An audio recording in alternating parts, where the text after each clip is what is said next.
country representative of UNFPA Sri Lanka, as he takes the stage to share his insight.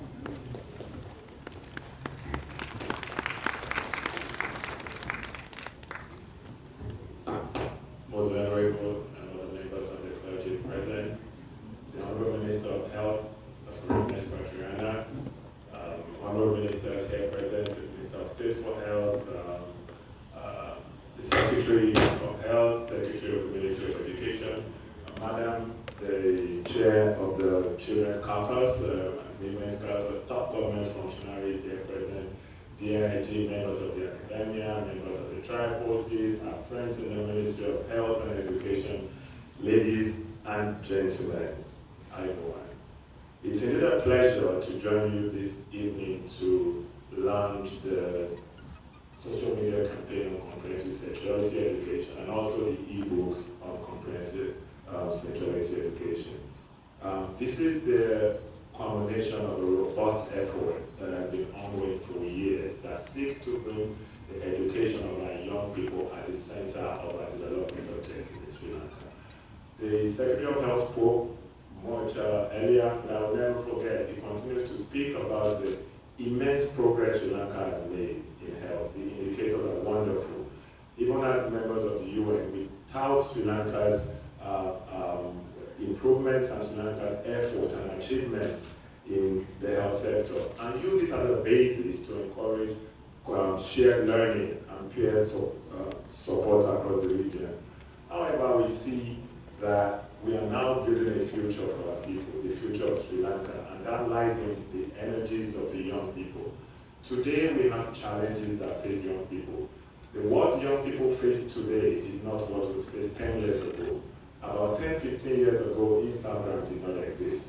About 10, 15 years, 5, 6 years ago, there was no TikTok. Now, these platforms, as wonderful as they are also used to communicate unchallenged messaging. So the young person that we have today is faced with a variety, multitude, duplicity of information that can be very confusing.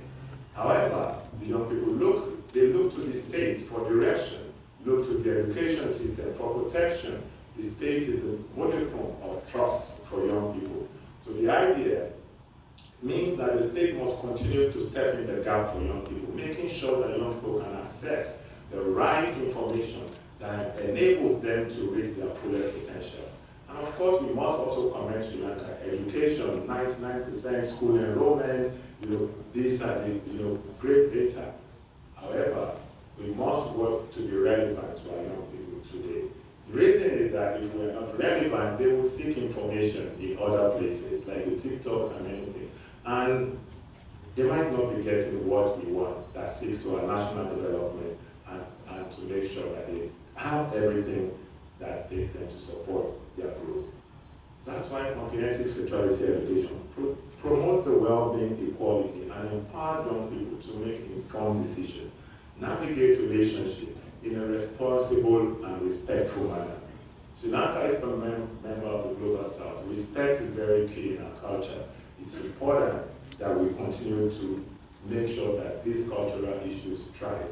This is why the comprehensive education that we are seeing and happy to support really tries to address context-specific, age-appropriate, and culturally sensitive issues in our society to ensure that the young people are equipped to look after themselves, but also that families, parents can also be able to have that conversation that even though have been difficult to have in our community. A significant portion of girls in Sri Lanka, for example, did not know about menstruation at the time they did menarche.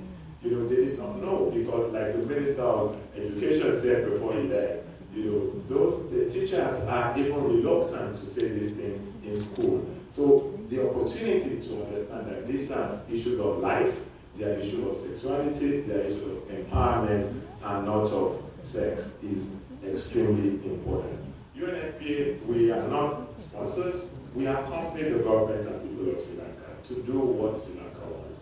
And we're very proud, over the world and across countries, we support these kinds of efforts to ensure that, and I insist and I want to repeat, context-specific, age-appropriate messaging is given to people.